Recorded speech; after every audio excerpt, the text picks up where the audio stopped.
سمجھتا ہوں کہ یہ ایک معجزہ ہے قرآن کا کہ طیارے میں ضیاء الحق کے بارے میں یہ کہا جاتا ہے کہ وہ جب بھی سفر کرتے تھے قرآن مجید جو ہے وہ اپنے ساتھ رکھتے تھے اور اپنی جیب میں وہ منصورہ جو ہے وہ اپنی جیب میں رکھتے تھے.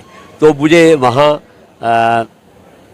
فوجی افسران نے دکھایا کہ یہ جنرل صاحب کی جیب سے جو منصورہ ہے وہ ملا ہے، اور دوسرا قرآن مجید کا نسخہ جس کے حاشیے پر جو ہے نا وہ جلنے کے نشانات تو تھے، لیکن الحمدللہ قرآن پاک جو ہے وہ مکمل طور پر محفوظ رہا تھا. اور مجھے خوشی یہ ہے کہ BBC نے جو ہے اپنے پروگرام میں یہ انکشاف کیا کہ جنگ کا جو مقامی نامہ نگار ہے وہ سب سے پہلے جائے حادثہ پر پہنچا تھا. السلام علیکم ناظرین، آپ دیکھ رہے ہیں سیاسی پوائنٹ ڈیجیٹل.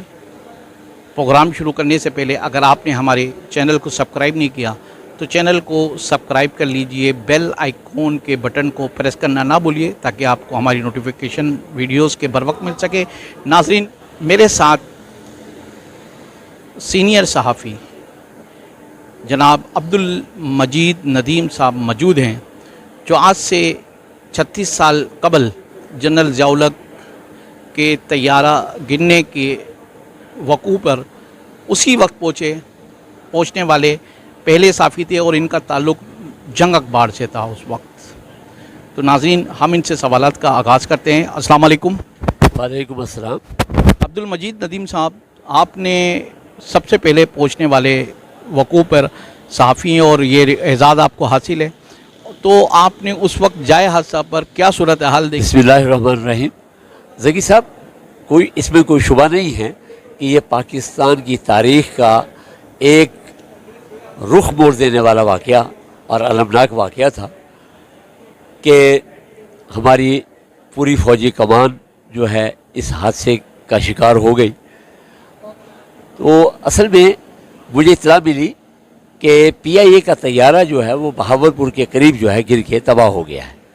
تو میں رپورٹنگ کے لیے جائے حادثہ پر پہنچنے کی تیاری کر ہی رہا تھا کہ اسی دوران مجھے یہ بتایا گیا کہ وہ بہاولپور میں نہیں بلکہ بستی لال کمال جو کہ تحصیل لودھنا کی آخری بستی ہے، وہاں وہ طیارہ حادثے کا شکار ہوا ہے. تو میں اپنے دوست کے ساتھ جو ہے موٹر سائیکل پر جائے حادثہ پہ پہنچا. تو اس وقت فائر بریگیڈ کی گاڑیاں جو ہیں وہ بڑی تیزی کے ساتھ جو ہے جائے حادثہ کی طرف جو ہے نا آ جا رہی تھی. تو جب میں جائے حادثہ پہ پہنچا تو میں نے دیکھا کہ اس جگہ پر جہاں کہ وہ طیارے کا ملبہ تھا اس پہ کوئی فلک آسمان دور تک جو ہے نا یہ کہ دھوئیں کے اور آگ کے جو شعلے ہیں وہ بلند ہو رہے تھے. تو 1 گھنٹہ تاخیر سے میں پہنچا وہاں وقوع کے 1 گھنٹے بعد میں جائے حادثہ پر پہنچا. تو میں نے دیکھا کہ وہ آگ پر پوری طرح قابو نہیں پایا جا سکا تھا. تو مجھے وہاں اپنے ذرائع سے اندر جانے کا اور قریب جانے کا موقع ملا. تو میں اب یہ تو نہیں بتاؤں گا کہ میں نے وہاں کیا اپنے آپ کو پیش کیا کہ میں کون ہوں. تو بہرحال کیونکہ اس وقت جو ہے نا وہ پورا علاقہ جو ہے وہ فوجی حصار میں تھا، تو میں نے وہاں فوجی افسر سے یہ کہا کہ مجھے ایک رپورٹ تیار کرنی ہے.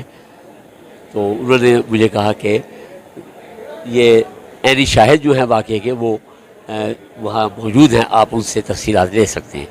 تو میں وہاں گیا، میں نے عینی شاہد جو کہ علاقے کے مکین ہی تھے، تو انہوں نے مجھے تفصیل کے ساتھ یہ بتائی. تو میں نے ان سے سوال یہ کیا کہ کیا وہ طیارہ جو تباہ ہوا ہے سفید رنگ کا تھا؟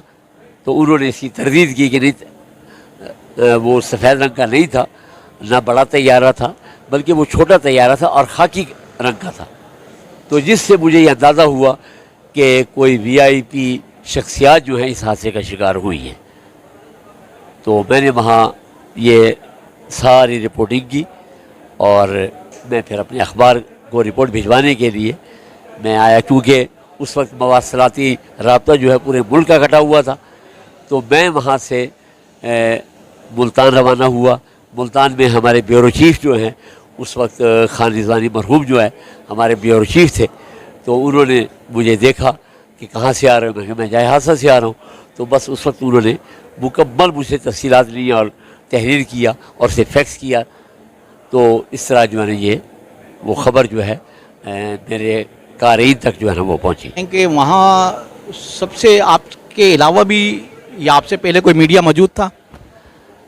دیکھیں جی اس وقت تو صورتحال یہ تھی کہ میں یہ نہیں کہہ سکتا کہ وہاں کوئی میڈیا کا کوئی نمائندہ موجود تھا، کیونکہ اس وقت کوئی بھی اپنے جو ہے وہ شو نہیں کر رہا تھا کہ وہ کس سے تعلق ہے.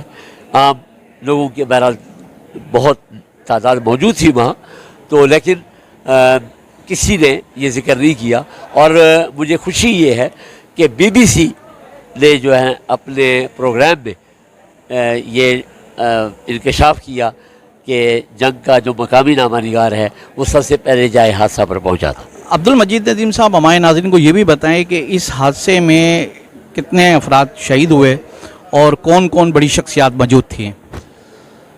دیکھیں جی اس میں تو ایگزیکٹ جو فگر ہیں وہ تو مجھے اس وقت یاد نہیں ہے، لیکن یہ تھا کہ ان میں جو ہماری فوجی کمان کے سینئر ترین افسران تھے، جن میں جنرل اختر عبد الرحمن اور بریگیڈیئر صدیق سالک جو ہیں وہ اس میں شامل تھے. اس کے علاوہ امریکی سفیر روبن رافیل اور ایک ملٹری اتاشی تھے امریکہ کے، وہ اس میں شامل تھے، اور ہماری سینئر فوجی کمان جو ہے وہ اس میں شریک تھی جو حادثے کا شکار ہو گئی تھی. اس وقت شہید کے حوالے سے آپ کو وہاں کیا کیا چیزیں آپ نے دیکھیں اور کیا ہوا اس کے حوالے سے بتائیں.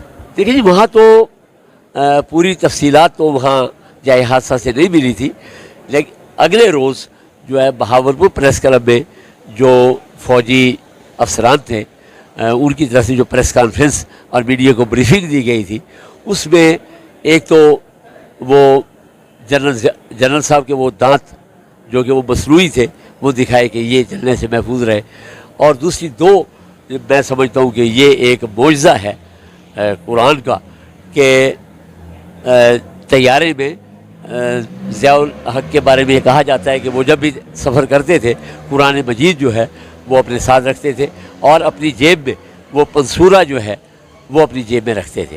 تو مجھے وہاں فوجی افسران نے دکھایا کہ یہ جنرل صاحب کی جیب سے جو پنسورہ ہے وہ ملا ہے، اور دوسرا قرآن مجید کا نسخہ جس کے حاشیے پر جو ہے نا وہ جلنے کے نشانات تو تھے، لیکن الحمدللہ قرآن پاک جو ہے وہ مکمل طور پر محفوظ رہا تھا.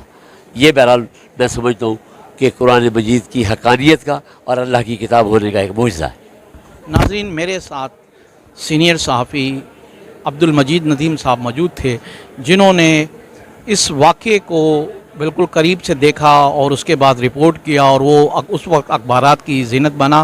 اور ناظرین یہاں پر یہ کہنا بالکل بجا ہوگا کہ اللہ پاک نے اپنی کلام پاک کی خود ذمہ داری لی، اور یہ جب سب کچھ جل گیا لیکن اس میں قرآن پاک اپنی اصل حالت میں موجود رہا، تو یہ رب العالمین کا جو قرآن پاک کے حوالے سے کہا گیا ہے کہ وہ خود حفاظت فرماتا ہے، تو یہ وہ اللہ پاک نے اپنے کلام کی خود حفاظت فرمائی.